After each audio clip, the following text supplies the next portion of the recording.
Berjumpa, Assalamualaikum warahmatullahi wabarakatuh. Salam jumpa dengan Hadi Porang yang berada di Kabupaten Semarang. Hari ini saya kedatangan rekan saya yang mau mengembangkan porang juga. Namanya Mas Muhlisin ya, dari Ungaran. Mau tabayun atau cek untuk bibit polybag yang saya tanam di lahan terbuka tanpa naungan. Ini seperti apa? Jadi ini real, tidak ada rekayasa. Mungkin bisa ke sini Mas, karena ini tidak saya bongkar maka nggak ada tandanya. Kalau ada yang ini, coba ini dikasih. Nah itu kalau itu kan ada sedotan es, itu memang mau rencana saya bongkar. Tapi kalau yang tidak, ini ya tidak ada. Kita coba cari aja. Ya ini ya. Oh ini. Coba kita bongkar seperti apa. Ini bukan umbi, dari katak yang saya polybag dengan curi start. Hasilnya seperti apa saya juga belum tahu.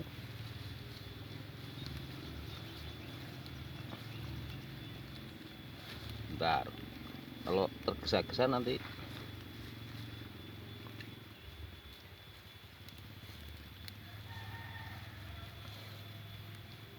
Berapa onnya saya juga nggak tahu. Ini Mas. Ini ya, dari biji katak Pak. Katak. Ya namanya polybag wis mesti cilik Mas, kecil. Dan ini mulus banget. Artinya tidak ada benjol-benjolan sama sekali. Itu mulus banget ini. Ya. Ini perkiraan ya Pak. Kalau dari bibit katak itu sekilo isi berapa? Dulunya. Paling tidak itu 600 ke atas sih. Sekilo isi 600. 600-an lah pokoknya. Jadi kebayangkan, karena kalau bibit katak yang saya tanam kalau terlalu kecil, mesti kalah dengan rumput Om. Itu loh.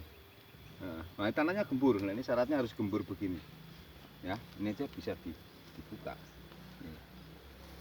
Ini sebelahnya juga ada, tapi karena memang tidak rencana dibongkar, jadi coba ini ada nih. Buka lagi ya, coba ya. Kita coba lagi ada berapa nanti. Mas Lisin tadi bawa timbangan kelihatannya mau ngecek. Oh, gini. Nah, ini. Ini seberapa coba ya? Nih, hampir sama. Hampir sama. Nah, rata-rata begini. Ini dari katak kecil. Asli katak ya Pak, karena Asli mulus nggak ada katak. temboknya ya. Asli katak. Karena memang saya ini aja turahan sebetulnya. Turahan yang diambil orang-orang nggak dipakai waktu itu, tereliminasi, ibaratnya nggak dipakai. Balik Mas. Oh, dulu dengan polybag. Sisa. Dulu ada orang ambil, saya banyak tuh ribuan. Terus ini yang tidak diambil saya openi, saya taruh. Karena ini dulu bekas untuk fermentasi pupuk. Jadi begitu lahan saya tata udah atur kan ini kosong. Karena udah waktu saya olah kan masih ada pupuknya. Pupuk kristal. Coba Mas. 1,2. Itu ada 100.200 gram. Jadi itu ada 1,2 kilo. Berarti ini Kalau ini coba yang agak kecil. Nih coba ya Mas ya. Ini 900 lebih dikit, artinya 9 on. 9 on. Artinya ada yang 1,2, ada yang 9 on. Coba bongkar lagi ini. Saya juga penasaran. Lagi. Langsung aja lah. Nanti ini berapa? Nanti kan bisa kita ambil rata-ratanya toh kalau 3 batang.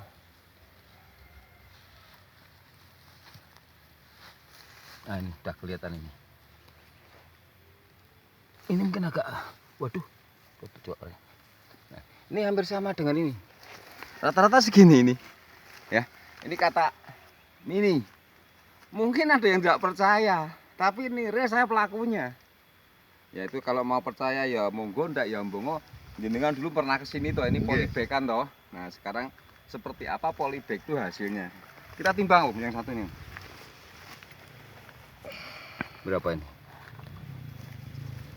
1,1. 1 kilo lebih 1 on. Ini tadi 9 on. ya, 1 kilo kurang sahun. Ini 1,2. Dan saya percaya masih ada yang lebih besar lagi. Nggih. Ini kata cili-cili loh dulu. Itu. Untuk perawatan dari ini Pak, dari Hmm. kita apa itu membuat bulutan sampai pupuknya itu apa saja, terus berapa hari, berapa bulan kita ngasih nutrisi ini Bu. Oh gini. Untuk syarat mutlak pertama ya, diperhatikan DPL, jadi dari ketinggian permukaan laut itu kalau yang paling bagus 100 sampai 650. Kemudian itu sudah memenuhi syarat. Oke, kemudian kita atur. Tanah ini dulu tanah yang sangat tandus, bukan apa ya, sebetulnya sudah dipakai untuk ini pertanian jagung, cuma memakainya apa, urea, sehingga tanah itu menjadi keras, hitam dan coklat. Itu kita pakai dandang itu sedih cangkul yang Nggih. itu toh. Terus saya cangkul sedalam kurang lebih 40 cm. Nanti resa Habis itu kita pakai dolomit, pupuk kandang, kita pakai kristal sama pupuk kambing. Kristal itu ayam, kotoran ayam. Terus kemudian saya kasih pelapuk ya, sejenis TSP dan sejenis itulah pokoknya. Ini jarak ini ya, jarak tanam. bukan. Sebelum ditanam ini kan itu sudah jadi, kemudian pupuknya sudah kita hamparkan di atas, paling tidak kita diamkan 1 bulan dari masa tanam.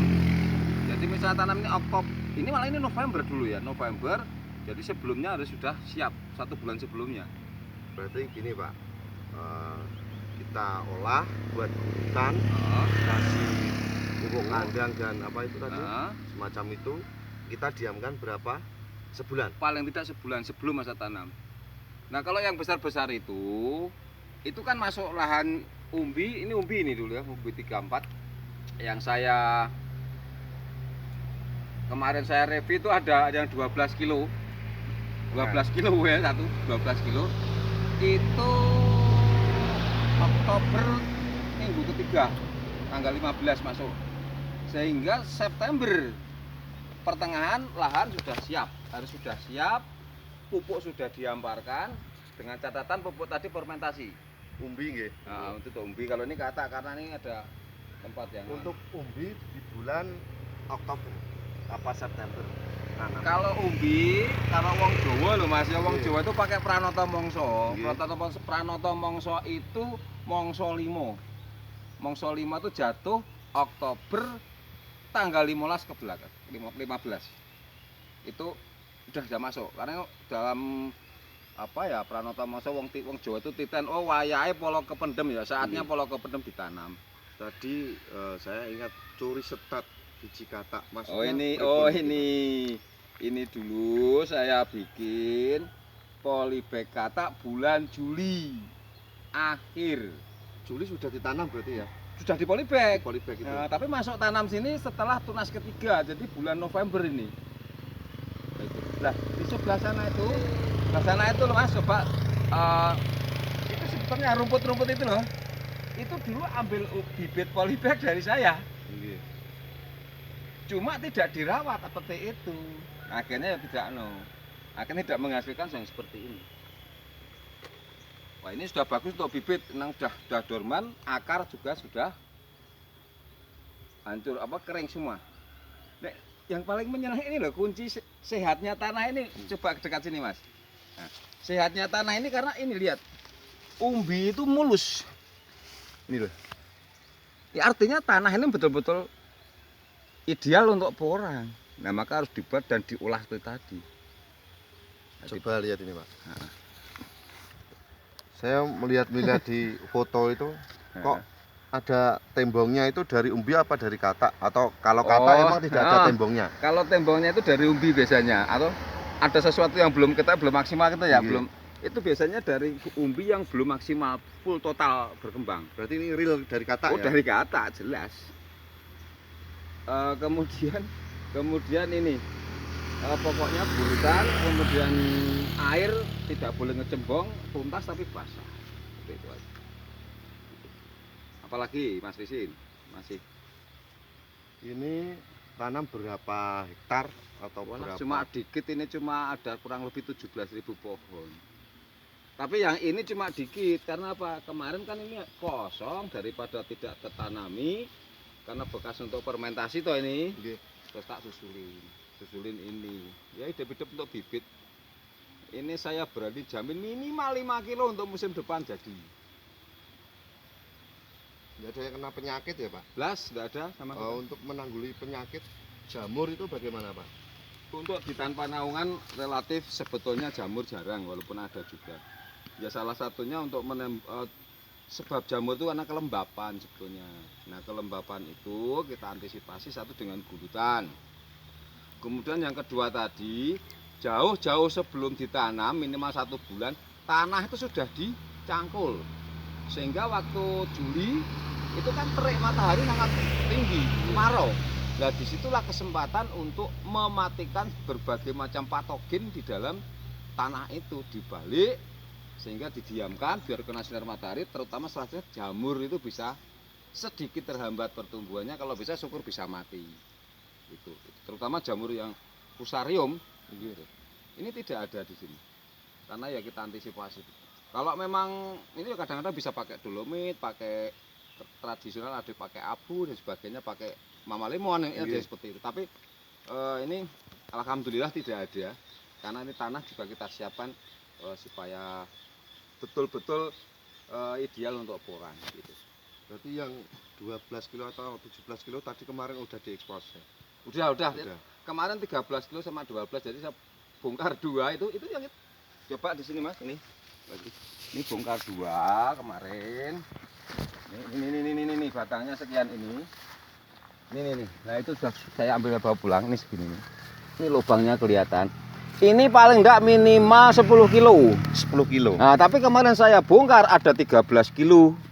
Dari Saya bibit umbi. Ini umbi kisaran 8 on sampai 1 kilo. Kan waktu itu ya kisaran lah namanya itu.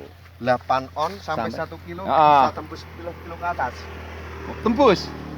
Real tembus. Nah, ini bekas kemarin. Ya, itu. Seperti itu. Ya, ini 10 kilo saya berani bertaruh kalau 10 kilo. Kalau terlalu tinggi kan kita tidak bisa. Oke. Tapi kenyataan saya bongkar 2. Ternyata satu ada 13 lebih dikit, yang satunya 12. Artinya 2 pohon kemarin menghasilkan 25 kilo. Nah, 25 kilo kalau sekarang harga bulan ini Mei Nggih. karena kemarin ada sedikit fluktuasi harga, kalau enggak di angka 7,5 toh. Nggih. Nah, 7,5 kali 25 untuk 2 batang udah berapa? Seperti itu. Nah, kalau kita punya ribuan, 10.000 aja lah. Wah, sudah mantap. Mantap nih Pak. Ini yang jelas gini Mas, saya itu kan mengisi masa pensiun. Nggih. Itu aja. Oke, gitu. Nggih. Terima Sampun? kasih Pak. Ya. Oke. Nggih. Udah. Atur suwun sangat Ya, gitu. atas Gitu anu Mas ya. pembelajarannya. Demikian tadi saya menerima tamu Mas Lisin dan temannya ini Mas Taufik yang ambil gambar. Ini real dan tidak ada rekayasa. Ngomong-ngomongnya juga seperti kita tidak pada sutradaranya. Nggih. Dan ya terima kasih untuk perhatian teman-teman. Semoga ini bisa menjadikan inspirasi, sekedar berbagi. Adapun kalau memang mau datang berkunjung ke rumah saya, siap. Saya berada di Kecamatan Banyu Biru, Kabupaten Semarang, Jawa Tengah. Wassalamualaikum warahmatullahi wabarakatuh. Matur nuwun.